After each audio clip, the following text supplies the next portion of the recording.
حضرت خالد بن ولید episode number 20۔ خبیب بن ایدی اور زید بن دسنہ رضی اللہ تعالی عنہ ہجوم کی چیخ و پکار سے لا تعلق اپنی موت سے بے پرواہ خدا کے حضور رکوع و سجود میں محو تھے۔ انہوں نے نہایت اطمینان سے نماز پڑھی، دعا کے لیے ہاتھ اٹھائے۔ کوئی نہیں بتا سکتا، تاریخ بھی خاموش ہے کہ انہوں نے خدا سے کیا دعا مانگی۔ انہوں نے خدا سے یہ نہیں کہا ہوگا کہ دشمن انہیں آزاد کر دے۔ وہ اٹھے اور خود ہی لکڑی کے کھمبوں کے ساتھ پیٹھ لگا کر کھڑے ہو گئے۔ او بدقسمت انسانوں! ابو سفیان نے بلند آواز سے خبیب اور زید رضی اللہ تعالی عنہ سے کہا، تمہاری قسمت اور تمہاری زندگی میرے ہاتھ میں ہے۔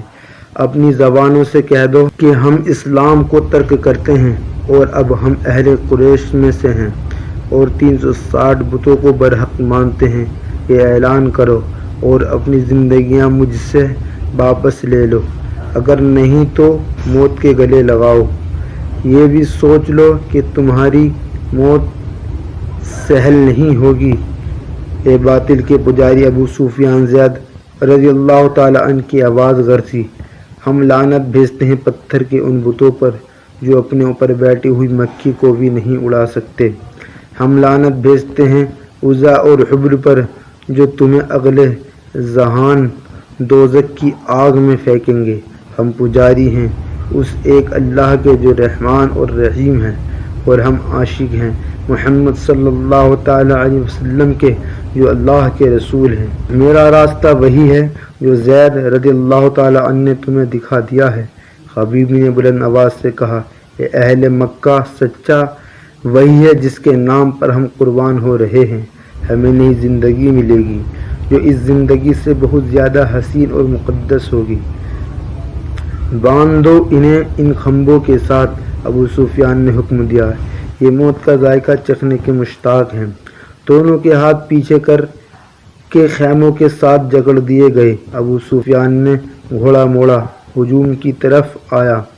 عزا اور حبل کی قسم! ابو سفیان نے بلند آواز میں ہجوم سے کہا، میں نے اپنے قبیلے میں کوئی ایک بھی ایسا نہیں دیکھا جو اپنے سردار پر اس محبت اور اظہار سے جان قربان کرنے کے لیے تیار ہے جس طرح محمد صلی اللہ تعالی علیہ وسلم کے پیروکار اس کے نام پر فدا ہوتے ہیں۔ ہند اپنے گھوڑے پر سوار کچھ دیر کھڑا رہا۔ اس کے قریب اس نے چند ایک غلام کھڑے تھے۔ ایک غلام نے اپنے آقا کو خوش کرنے کے لیے جوش کا یہ مظاہرہ کیا کہ برچھی تان کر دونوں قیدیوں کی طرف کسی کے حکم کے بغیر بڑی تیز دوڑا اور کھمبے سے بندھے زید رضی اللہ تعالی عنہ کے سینے پر برچھی کا اتنا زوردار وار کیا کہ برچھی کی انی زید رضی اللہ تعالی عنہ کی پیٹھ سے باہر نکل گئی۔ زید بن دسنہ رضی اللہ تعالی عنہ فوراً شہید ہو گئے۔ اس غلام نے سینہ تان کر ہجوم کی طرف خراج تحسین کی توقع پر دیکھا، لیکن ہجوم کچھ اور ہی قسم کا شور بلند کرنے لگا تھا۔ تماشائی کہتے تھے کہ یہ کوئی تماشا نہیں ہوا، یہ مسلمان اتنی سہل موت کے قابل نہیں، ہمیں کوئی تماشا دکھاؤ۔ قتل کر دو اس غلام کو جس نے ایک مسلمان پر اتنا رحم کیا ہے کہ اتنی جلدی مار ڈالا۔ ہند نے دبنگ آواز میں کہا۔ کئی آدمی تلواریں اور برچھیاں لہراتے اس غلام کی طرف دوڑے، لیکن بہت سے آدمی دوڑ کر ان آدمیوں اور غلاموں کے درمیان آ گئے۔ خبردار پیچھے کھڑے رہو! ایک آدمی نے جو گھوڑے پر سوار تھا للکار کر کہا۔ عربی خون اتنا بزدل نہیں کہ دو آدمیوں کو باندھ کر مارنے کے لیے قریش کا پورا قبیلہ اکٹھا ہو گیا ہے۔ خدا کی قسم ابو سفیان کی جگہ میں ہوتا تو ان دونوں آدمیوں کو آزاد کر دیتا۔ یہ ہمارا خون ہے اور یہ ہمارے مہمان ہیں، ہمیں ان سے میدان جنگ میں لڑیں گے۔ یہ ٹھیک کہتا ہے۔ ہجوم میں سے کوئی آوازیں سنائی نہیں دیں۔ دشمن کو باندھ کر مارنا عرب کی روایت کے خلاف ہے۔ تماشائیوں کے ہجوم میں سے بے شمار آوازیں ایسی سنائی دے رہی تھیں جو کہتی تھیں کہ ہم تماشا دیکھیں گے، ہم دشمن کو اس طرح ماریں گے کہ وہ مر مر کے جیے۔ تھوڑی دیر بعد تماشائیوں کا ہجوم دو حصوں میں بٹ گیا۔ ایک گروہ خبیب رضی اللہ تعالی عنہ کے قتل کے خلاف تھا، اسے وہ عرب کی روایت کے بہادری کے منافی سمجھتے تھے، اور دوسرا گروہ خبیب رضی اللہ تعالی عنہ کو تڑپا تڑپا کر مارنے کے نعرے لگا رہا تھا۔ خالد نے جب اہل مکہ کو اور دور سے آتے ہوئے تماشائیوں کو اس طرح ایک دوسرے کے خلاف نعرے لگاتے دیکھا تو وہ دوڑتا ہوا ابو سفیان تک گیا۔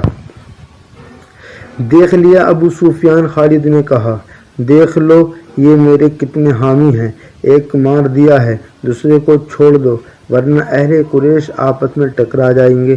ہند نے خالد کو ابو سفیان کے پاس کھڑے دیکھا تو وہ سمجھ گئی کہ خالد بھی خبیب رضی اللہ تعالی عنہ کی رہائی کا حامی ہے۔ ہند نے گھوڑے کو ایک لگائی اور ان دونوں کے پاس جا پہنچی۔ خالد نے ہند سے سخت بفری ہوئی آواز میں کہا، میں جانتی ہوں تو کیا چاہتا ہے، کیا تم ابو سفیان کو اپنا سردار نہیں مانتے؟ اگر نہیں تو یہاں سے چلے جاؤ، میں نے جو سوچا ہے وہ ہو کر رہے گا۔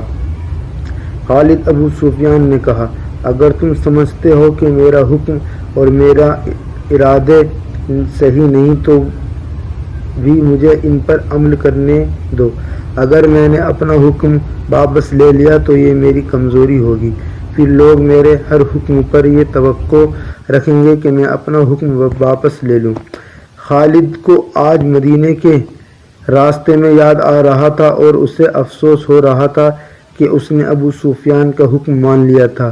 خالد کی خوبیوں میں سب سے بڑی خوبی نظم و نسق اور اپنے سردار کی اطاعت تھی۔ اس نے اپنے سینے پر پتھر رکھ کر صرف اس لیے ابو سفیان کا حکم مان لیا تھا کہ اہل قریش میں حکم عدولی کی روایت قائم نہ ہو۔ اے اہل مکہ، ابو سفیان نے دو گروہ میں بٹے ہوئے تماشائیوں سے بلند آواز میں کہا، اگر آج یہاں دو مسلمان کے قتل پر ہم یوں بٹ گئے تو ہم میدان جنگ میں بھی کسی نہ کسی مسئلے پر پھٹ جائیں گے اور فتح تمہارے دشمن کی ہوگی۔ اگر اپنے سردار کی اطاعت سے یوں انکار کرو گے تو تمہارا انجام بہت برا ہوگا۔ ہجوم کا شور و غوغا کم ہو گیا، لیکن خالد نے دیکھا کہ اہل مکہ کے کئی ایک سردار چہروں پر نفرت کا اثر لیے واپس گھروں کو جا رہے تھے۔ انہیں دیکھ کر بہت سے لوگ بھی جو تماشا دیکھنے آئے تھے واپس چلے گئے۔ خالد وہاں نہیں رکنا چاہتا تھا، لیکن وہ خطرہ محسوس کر رہا تھا کہ دونوں گروہ آپس میں ٹکرا جائیں گے۔ اس کے اپنے قبیلے کے زیادہ تر لوگ تماشائیوں میں موجود تھے، وہ کم از کم اپنے قبیلے کو اپنے قابو میں رکھ سکتا تھا۔ ہند نے تماشوں کا پورا انتظام کر رکھا تھا۔ اس کے اشارے پر 40 کمسن لڑکے جن کے ہاتھوں میں برچھیاں تھیں دوڑے اور چیختے چلاتے ہوئے تماشائیوں میں سے نکلے اور خبیب رضی اللہ تعالی عنہ کے ارد گرد ناچنے اور چیخنے چلانے لگے۔ 2-4 لڑکے برچھیاں تانے ہوئے خبیب رضی اللہ تعالی عنہ کو تک جاتے اور برچھیاں تول کر خبیب رضی اللہ تعالی عنہ پر بار بار کرتے، لیکن خبیب رضی اللہ تعالی عنہ کو غزد پہنچائے بغیر ہاتھ روک لیتے۔ خبیب رضی اللہ تعالی عنہ بدکتے اور نعرے لگاتے، میرا خدا سچا ہے اور محمد صلی اللہ علیہ وسلم خدا کے رسول ہیں۔ چند اور لڑکے اسی طرح برچھیاں تان کر ان پر حلہ بولتے جیسے خبیب رضی اللہ تعالی عنہ کے جسم کو چھلنی کر دیں گے، لیکن بار کر کے بار روک لیتے۔ خبیب رضی اللہ تعالی عنہ کے بدکنے پر تماشائیوں کا ہجوم داد و تحسین کے نعرے اور کہے لگاتا۔ لڑکوں کا یہ کھیل کچھ دیر جاری رہا۔ اس کے بعد لڑکوں نے یہ طریقہ اختیار کیا کہ برچھی کا بار بڑی زور سے کرتے، لیکن خبیب رضی اللہ تعالی عنہ کے جسم پر اتنا سا بار لگتا کہ برچھیاں کی انیا خال میں جری سی اتر کر پیچھے آ جاتی۔ بہت دیر تک یہی کھیل چلتا رہا۔ تماشائی داد و تحسین کے نعرے اور خبیب رضی اللہ تعالی عنہ اللہ اکبر اور محمد رسول اللہ کے نعرے بلند کرتے رہے۔ خبیب رضی اللہ تعالی عنہ کے کپڑے خون میں لال ہو چکے تھے۔ ابو جہل کا بیٹا اکرمہ ہاتھ میں برچھی لیے ان لڑکوں کے پاس جا پہنچا اور انہیں ہدایت جاری کرنے لگا۔ لڑکے اب اپنی برچھیاں خبیب رضی اللہ تعالیٰ عنہ کے جسم میں چبو رہے تھے۔ وہ گول دائرے میں گھومتے اور ناچتے تھے۔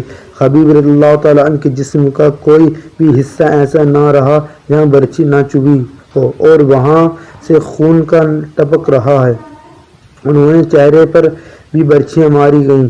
اب بہت دیر گزر گئی اور لڑکے ناچ ناچ کر ان برچھیاں چبو چبو کر تھک گئے تو اکرمہ نے لڑکوں کو وہاں سے ہٹا دیا۔ خبیب رضی اللہ تعالیٰ عنہ خون میں نہائے ہوئے تھے اور ابھی زندہ تھے، ہر طرف دیکھ رہے تھے، ان کے نعروں میں کمی نہیں آئی۔